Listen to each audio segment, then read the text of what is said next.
So I came across this on Twitter. Patrick Christie's. We've sent one Indian man to France so they can deport him to India themselves. Then France will send us another illegal immigrant who has to be allowed to stay in Britain forever. This isn't a blow to the smuggling gangs. It's a total laughingstock. And yeah, to a certain extent, that's absolutely what that's about. But and it is mockery. There's no two doubts about it. But it doesn't matter if it's Labour or the Conservative. You know, the refreshing of the illusion of a different set of ultimately puppets who this time will get it right. But there is a direction of travel. Now, obviously, for the benefit of fellow YouTubers like, let me think, Slurpy Dave and a few others, who, quite rightly point out that I am more prone to leave links to things in the Daily Mail. Although I would argue for good reason, because occasionally I actually get to make a comment in there. And although I haven't actually hit much in the last 24 hours, I've not made a comment. But in the last 7 days, that's a pretty decent ratio. And how about that? Yeah, seriously. So, to Slurpy Dave, that's one of the reasons that I utilize online publications like the Daily Mail. Occasionally, at least, I actually get a chance to make a comment. But I would also say, look, here's the Independent stat on thoughts on this. So, homeless, destitute, and in fear, the grim future facing migrants return to France under one in, one out deal. Now, think about this.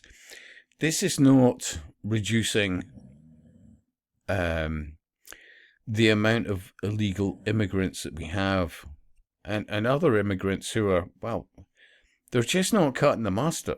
And remember, we were told so many times, look, it's about humanitarian aspects and all the rest of it. But in Scotland, it's more focused on, we're dying. The Scots are just not having the right birth rate.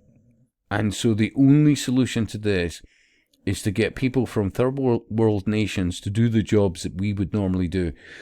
And you know, I've covered it even recently. You know, when you look at the madness of that, after all, even if any of them were highly skilled, why would you take them or encourage them to leave third world countries where they would be far more useful there? And if the argument is, look, they're suffering this, that, and the next thing, well, send them to another country where they're not going to be facing that, but in one of the largest, if not, the largest continent in the world. It's what, first, second, something like that. Africa, yeah. I think it's the second. Oh, go on, Lane. Let's check. Largest continent.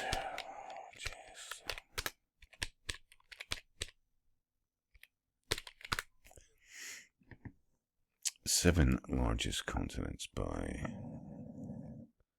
Right, so Asia's the largest, and Africa's the second, yeah. But what we're told by various people who are blissfully unaffected by their ideology and the promotion of it. I mean, when you look at so many of, whatever's supposed to be, the left-wing X, Y, and Z, and, we need to be all Care Bears, and on an already overcrowded island, we need to take more. And all I've said is things like, well, look, when you look, Africa is 125 times the size of the UK. It's 3 times larger than the whole of the EU. It's 420 odd or 30 odd times the size of Ireland. Yeah. But we're being told, look, okay, ignore the fact they've gone through 9, 10, 11, 12, whatever, safe countries, and dinghy surfed and chucking their IDs and passports and whatever else to get here. And they're treated like gods. There's no two doubts about it. But So I'll leave you a link to that, and I'll leave you a link to this. Yeah. Hundreds more migrants rolled onto British soil today, as only 3 have been flown back to France in total under the farce of Labour's failing clampdown on Channel crossings. But I'll repeat, Conservatives were just as bad. They really were, yeah. But let's get back to the Independent. Well, it's pretty left-leaning, and I hope if you're watching Slurpy Dave, you can see the effort I'm making here, but yeah, homeless, destitute, and in fear. That's a lot of, native people in Britain, especially, veterans and various others, and so many more. And remember, we've already worked out, or you should do, that we could have solved homelessness within the whole, covering the whole of the UK, basically overnight for a fraction of the cost of what we're doing here. And remember, these homeless people already spoke English, yeah? And you could think about the effort, the fraction of the effort to genuinely give them a second kick of the ball and give them skills, yeah? But let me play you some of this. Of course, who's had a 2-day state visit here yesterday. So they're talking about Trump. Suggested that the UK government should deploy troops to stop migrant boats. Is that a suggestion you welcome, that this government welcomes? Now think about this. During the Second World War, obviously the Germans, let's face it, if we were at war now, they'd be like, hey, let's just dinghy surf across. But back in, round about the 40s there, 39 onwards, 1940, 41, etc., etc., they were pretty confident that nobody would have the brass neck, by and large, to risk crossing the channel without some opposition when they got here. And remember, if you believe any of the shenanigans out there, just how many extremists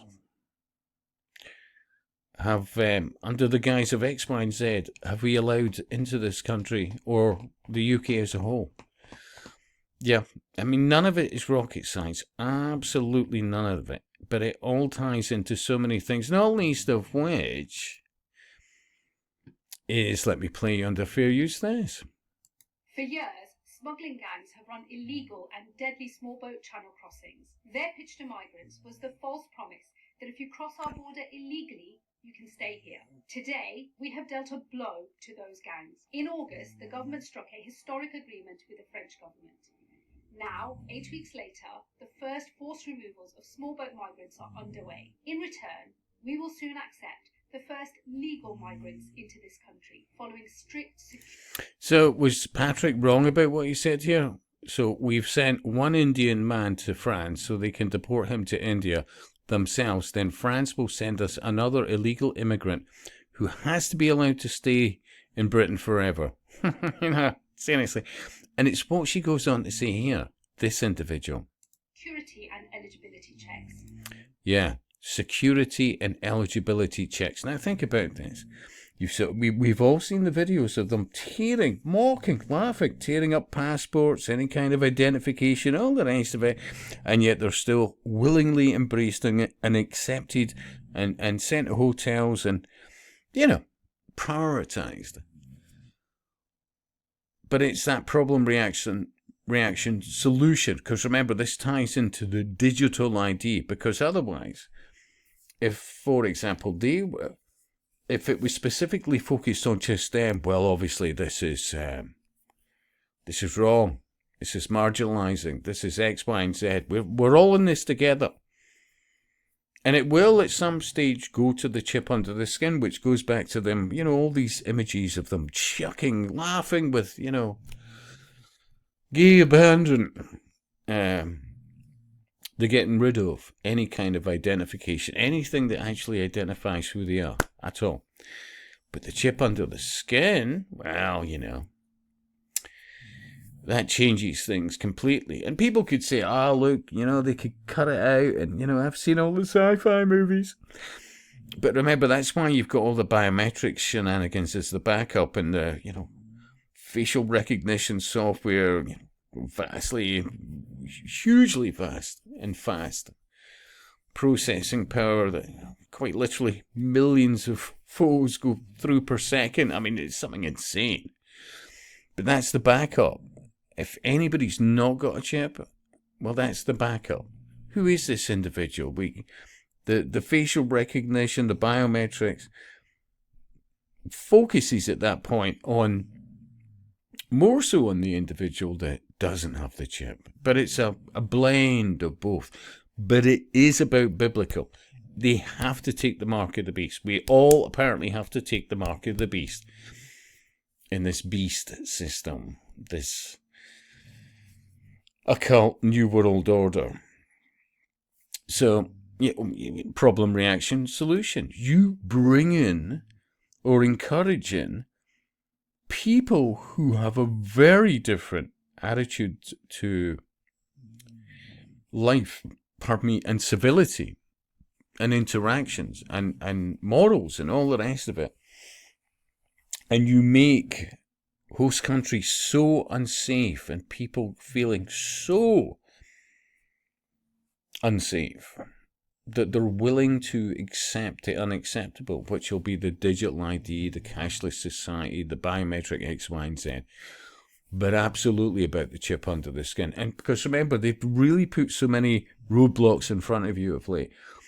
Oh, you want to rent somewhere. Oh, you want to do this. Oh, you want to do that. Well, we need to do background checks. We need to do this. All the things that didn't need before, but they tell you things like, well, it's about money laundering. Meanwhile, government is absolutely primary, the number one money launderer.